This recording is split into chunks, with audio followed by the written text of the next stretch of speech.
أعوذ بالله من الشيطان الرجيم. بسم الله الرحمن الرحيم. وصلى الله وسلم وبارك على سيدنا ونبينا وشفيعنا وحبيبنا محمد وعلى آله وأصحابه وسلم تسليما كثيرا. رب اكفنا السوء بما شئت وكيف شئت إنك على ما تشاء قدير. ربنا هب لنا من أزواجنا وذرياتنا قرة أعين واجعلنا للمتقين إماما. لك بصواب، لك دعوك، لك بلوى إسلاميك، لك فتح مليذاتك. أبين على فاكان أكمل لك لا إله إلا الله محمد رسول الله صلى الله عليه وآله وسلم. هل بأمر كتاب منك الرحيق المختوم سير كتاب له من معرك لك جنبك صلى الله عليه وآله وسلم. ولا لا سرار من البيوي على كرا صلى الله عليه وسلم كغزوة له وعلى كرا ككلاد برو جهاد السرف ما سرق ما بي وأقول كرا منا كتاب شيء ميسل أول جه غزوة بحران. كلين يرتقي غزوة بحران وبحران كله قري كله كيورو تقدر كله كله شاما بيباسرو تقدر كيورو والما وبدو كلا كله سيفه كله تقدر أكوينا غزوة بحران وكله كلا رمنا تقدر كلا بحران كلا وهي دورية قتال كبيرة. وكلا سيمون بين من كرا بدر كوفي ينهض كسي كلا سيمون من يجمعي دورية بكمي كلا بلو يركا ولي كبتري كعيره ani mamu be ñona ka wuli ku o yoro yini ka wuli ki kunda uka magiye ku soro yoro o ko o munu mbe ke ka kele boneto slavo ni kafiru ni onje ko ulula bele doyni qiwamuha 300 muqatil ko akele che kundo be che keme sabaka koroye kele cek keme saba akele bulu faran be nyonga nigudi kele cek keme saba bahranu kele o kele cek keme saba o dunya kele cek jati dai قادها رسول الله صلى الله عليه وسلم في شهر ربيع الآخر. وعلى كده كله بلو زين kore alere de kunya akele bulu kunjigi akera lasri folo kalu fara fingal la ba fo ko lasri folo rabiul akhir lasri folo lasri chamaje be tuwaila rajaba be dawka bana lasri folo ko kira borani keleyi وكلودنا ربيع الآخر سنة الثالثة من الهجرة. وكلي كرا على كرا هجرة سنسبنا كرودنا إلى أرض يقال لها بحران. وكراي كرا بلو إنسان زنو يجك مسبا كراي يمغوي كا كل يورو دوم مغمي أنا أقول كلا تقدر أكيرو دلا يوري توي وبحران وأكري كوندا بحران كا وهي معدن بالحجاز. وهي حجاز عندما ندوي في ناحية النزع فعفه فأقام بها شهر ربيع الآخر. ويورين وعلى كراي ربيع الآخر بس ويورين أني كلا بولي ثم جماد الأولى لا سر الله بعفنا أيوفنا بسكي من السنة الثالثة من الهجرة. ذكر على كراك هجرة السنة 7 kira ye kalo 2 de kɛ ani kɛlɛbolo in bɛ o kungoda in na ye n'o ye Bahran ye. Kira sallallahu alaihi wasallam a n'a ka kɛlɛbolo 300 kalo 2 de kɛ kungo fɛ u juguw ka k'u fɛlɛ bɔ. ثم رجع صلى الله عليه وسلم إلى المدينة. وقالوا في لقطة سعر كلا سجرا كنا مدينة صلى الله عليه وسلم. ولم يلقى حربا. وأما كلا كمبة أكا سويالينا. أكان كلا بلو يالين ويكا يجوا ما ويكا فرنجرولا. كويرن دايني من بفهم ولا نبي فتقولا ويودي. kadaka folo alakira ni kunnu be ke famila sallallahu alaihi wasallam Abu Sufyan ye mi ganyo foka koniyo do munumunu de la nyon goka ni ferela ni do ferela do madron o be dangarola o mana yere de bituka munumunu kanga boy ni famunje kasiga ika furacheru koloshi kikadda je koloshi ni kuma hali bi o kɛlɛ cogo bɛ yen o bɛ sɔrɔ su bolo tuma dɔw la sɔrɔ su bɛ wuli ka munumunu fa dɔw fɛ walasa juguw ka na taa don fa dɔ fɛ u ɲinɛma ko Alakira ye kɛlɛbolo wuli ka taa sigi nin yɔrɔ in na ni cɛ 300 ye ka kalo 2 kɛ yen a mana bɛn a kan a ma maa tɛmɛtɔ ye fana a seginna ka na Madina wa a ma kɛlɛ ma kɛ Bahran kɛlɛ la kira ka nin bɔli in na sallallahu alaihi wasallam. Alakira yɛrɛ bɔra ni jama ye kɛlɛ o kɛlɛ la o bɛ wele siratigiw fɛ ka caya ko ghazwa a yɛrɛ ma taa kɛlɛ minnu na o ye sariyaw o kumana kira sallallahu alaihi wasallam a bɔra ni nin kɛlɛbolo ye ka taa ka segin kalo 2 nka u ma kɛlɛ kɛ. sariyatu Zayd ibn Haritha. زيد بن حارثة كسرية سرية على كرا صلى الله عليه وسلم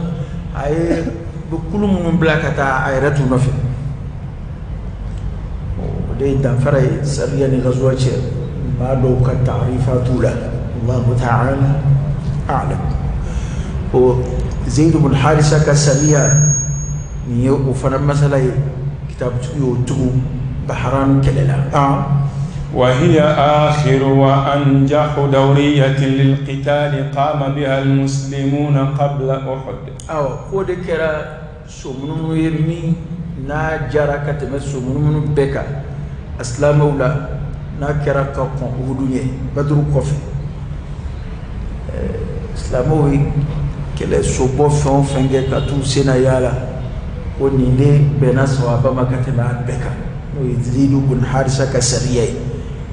على كلا لما تعرف زيد بن حارثة لكم يمن وده ترى نكلا بلوي. وقعت في جماد الآخرة سنة 3 من الهجرة. وكرا لا سر لبانا لا سر لبان أبكرا سانجلينا لوي كرا كهجرة سانسباي. وتفصيلها. وكرا تشوف من الكتاب تشوفه ولا الدفلني. أن قريشا بقيت بعد بدر. قولك فقريش ترسى بدر قفة يسايرها القلق والاضطراب. جراب أني بسكي بليا ودوم بوشلا وسودانا جراني بسكي بليا ويولبو بدر قفة ديمي من دوننا بدر لا أديمي بوشودي ani sisan sa olu yɛrɛ kɛra mɔgɔw ye maa minnu u danaya tɛ bilen lamini na basiki t'u lamini na bilen kelen basiki tɛ u ka tɛmɛ sira dɔw la u ka magoɲɛ sira dɔw bɛ yen fana basiki tɛ o yɔrɔw la fana u kɛra u ni jɔrɔ sigi bɛ u ni basikibaliya sigi bɛ. وجاء الصيف واقترب موسم رحلتها إلى الشام. قلت لما بمنا نسي وقت لما في تاما كتا شامي وكما سرع يعني قريشو بتاما بفلا كيسان كنا جاكو سرافي تاما بفلا لما في بتا شامي فنيانا في beta habasha o jago sira fila b'u bolo fo kuranɛ ye kuma ɲɛfɔ rihlat ash-shita'i was-sayf o bɛ nana Qurayshiw ka sura la nin taama ba fila in b'o kɛ san kɔnɔ ni jago tɛmɛsira ba y'u bolo u bɛ san bɛɛ kɛ o taama fila in nafa kɔnɔ o taama fila in nɔ kɔnɔ fɛn minnu b'olu ka sigida la u b'olu cɛ ka taa feere nin yɔrɔ ninnu na olu yɛrɛ mago bɛ fɛn minnu na u b'o san nin yɔrɔ ninnu na ka sigi n'u ye ko Badru kɔfɛ sa Qurayshiw ka taama kuma nana se tilemafɛ taama n'o ye u bɛna taa Sami o kuma sera fa akhadaha hammun akhar awa ko hami wɛrɛ nana Qurayshiw la o ye jumɛn ye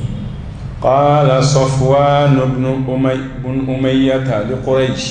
صفوان بن أمية قريش ما وهو الذي انتخبته قريش في هذا العام لقيادة رحلة تجارتها إلى الشام ko ali de kun ye maa ye Qurayshiw bolo bɛnna min ma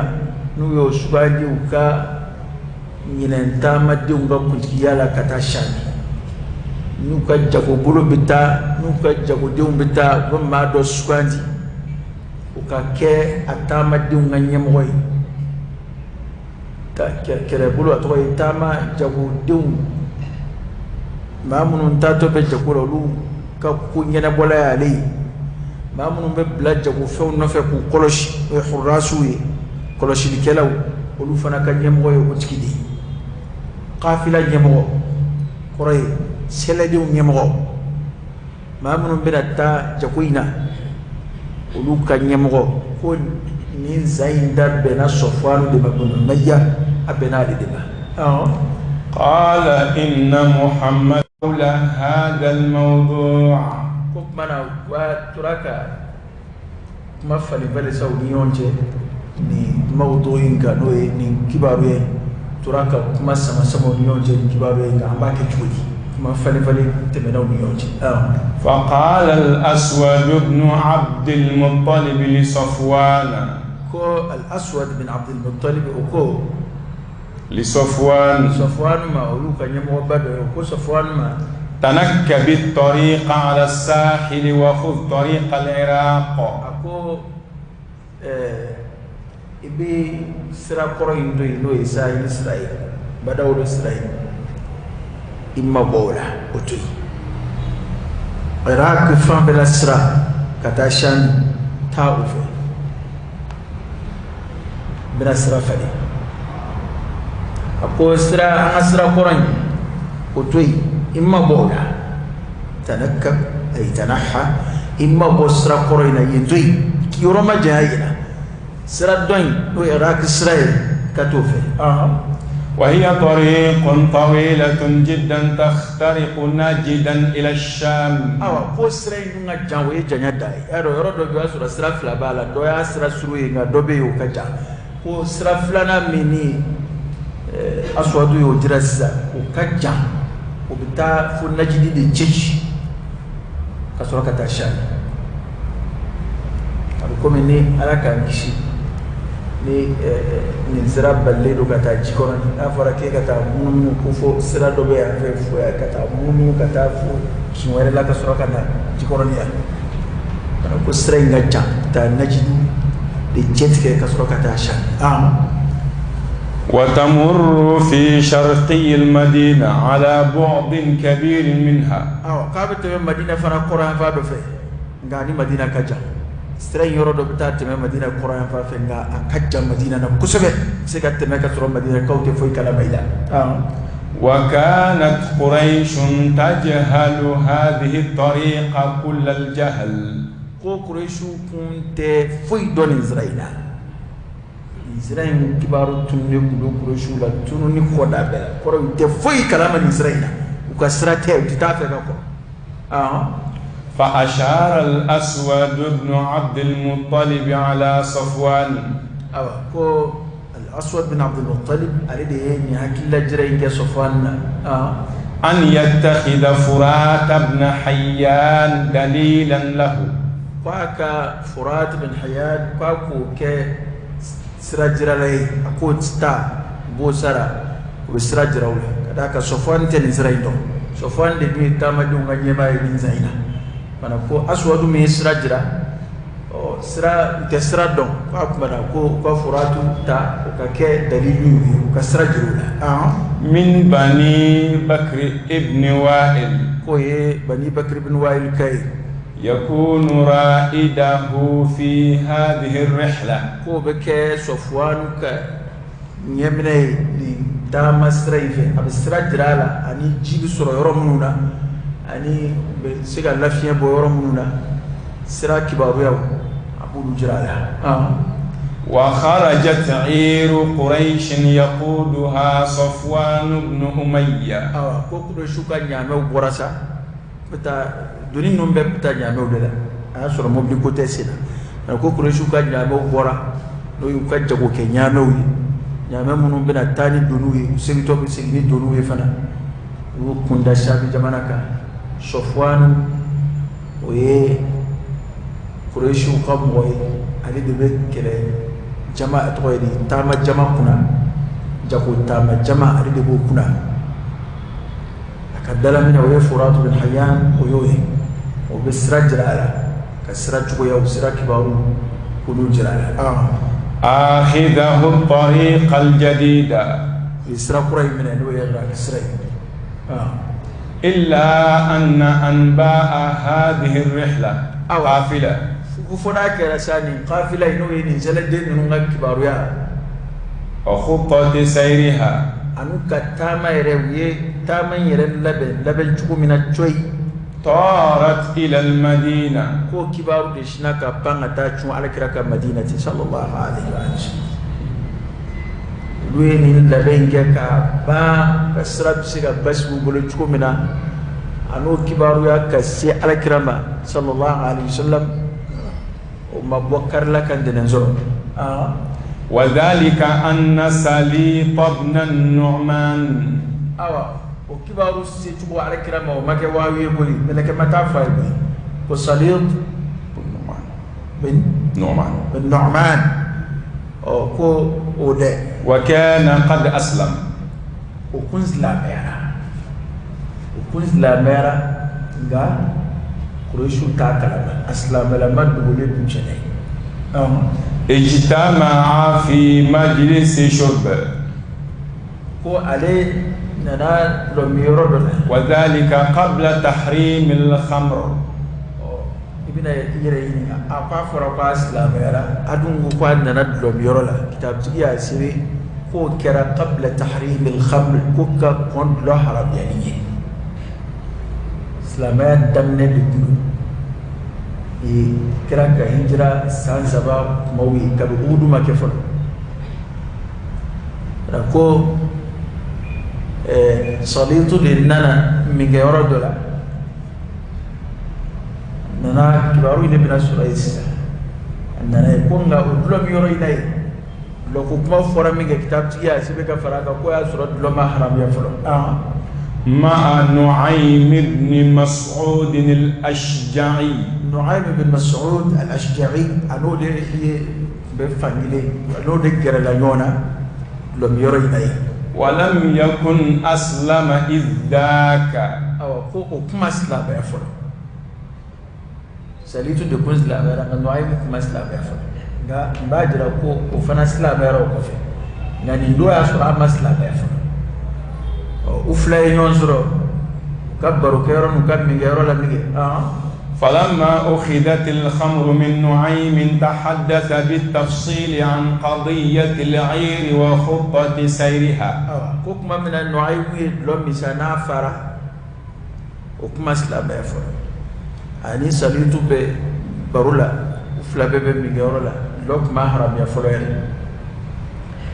نعيم فرا ميجي إيه أيوة تاما برو بدم يا رب لو منار دبتي إبا حالي أعرف ما هو بدلومي بس إبا سدراتي جمانينكا ناو بينا كوكا كادو كولي كولي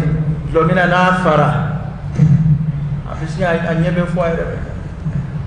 أنيبه فوائد كتمت afale mige ayuka tama baru bandam ni wana farati kuba kan nafulu kas an nafulu kas an jabukun atugo ni onche kele ayet lomme ka famige ayuka tama baru bandam ni فأسرع سليط إلى النبي صلى الله عليه وسلم يروي له القصة. قرني بسليط يسيفا كي كون على كراك صلى الله عليه وسلم كتا خطين كتا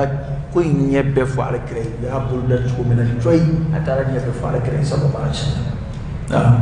وجهز رسول الله صلى الله عليه وسلم لوقته حملة.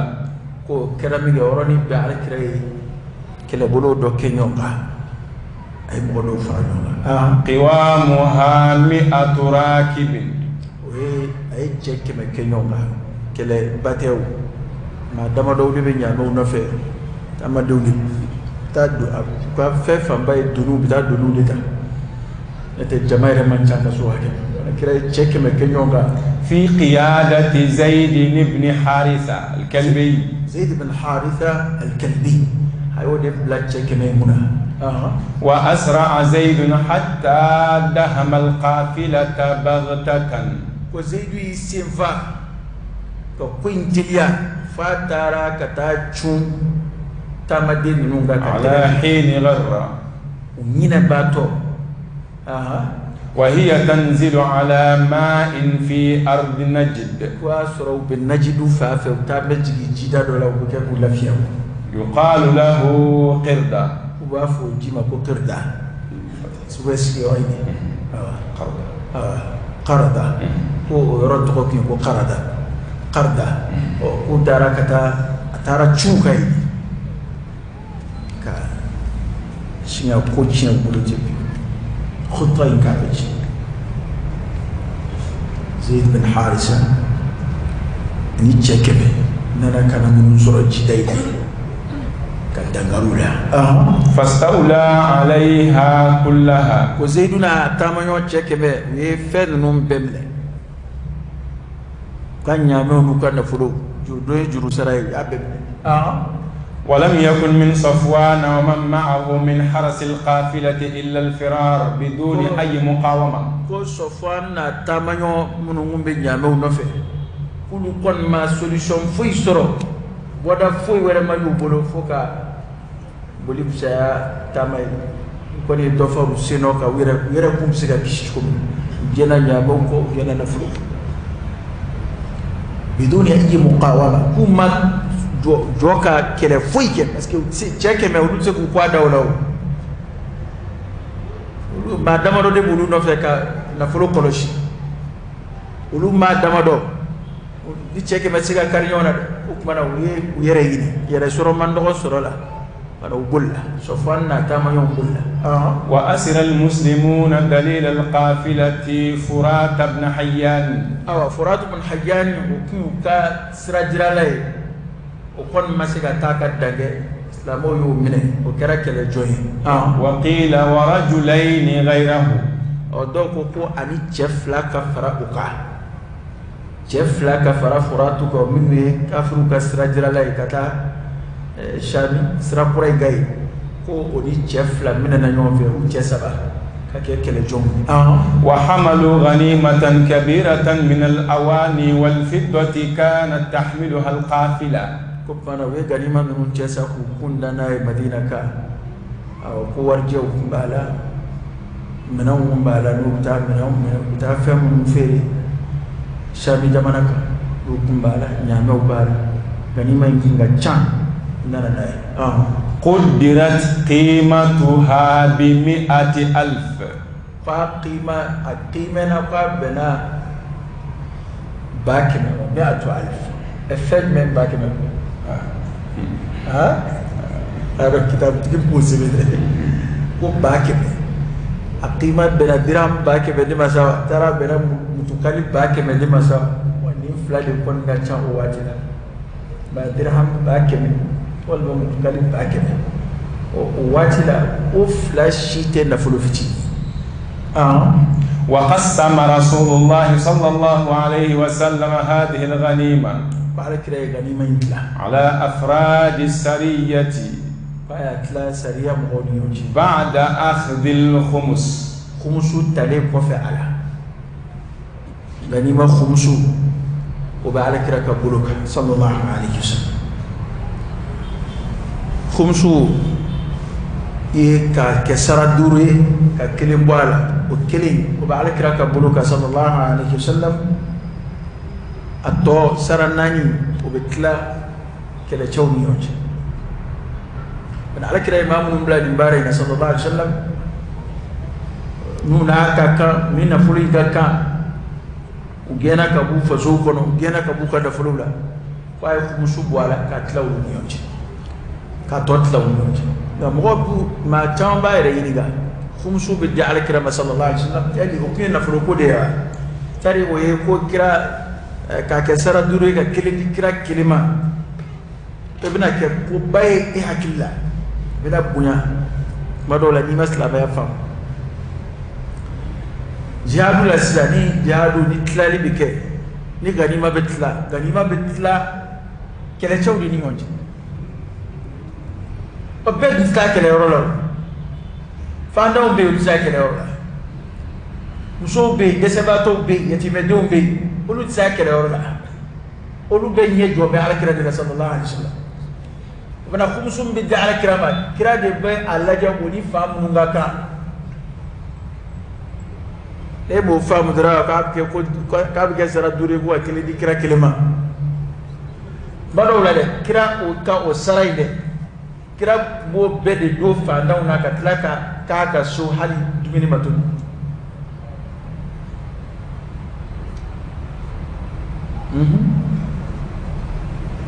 kira sallallahu alaihi wasallam eba be ko kira ko fla gadda maska fi akorate ko suratun na'ama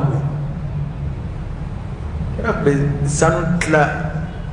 abe garimo tla abe fayu tla ayra tla kana siga kala hala qur'an ayo mayi akako akira dim sojje khadimu kilina jongelendia bake barakela ikra ajawla kadaka ko mo fredi ahlu sufafle ambulu balukula fa eta barakela ko wi fere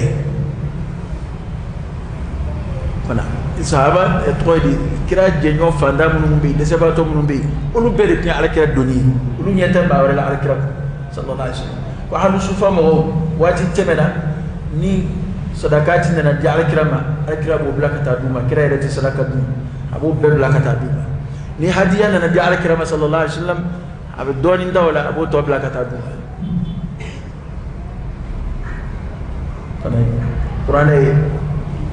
Qur'an nasu de dan khumusu ko yi ka fo ko khumusu yi ala na ka kira tay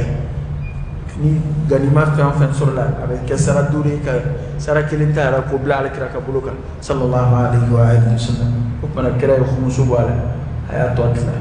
sariya mo ko subhanakallahumma wa bihamdika ashhadu an la ilaha illa anta astaghfiruka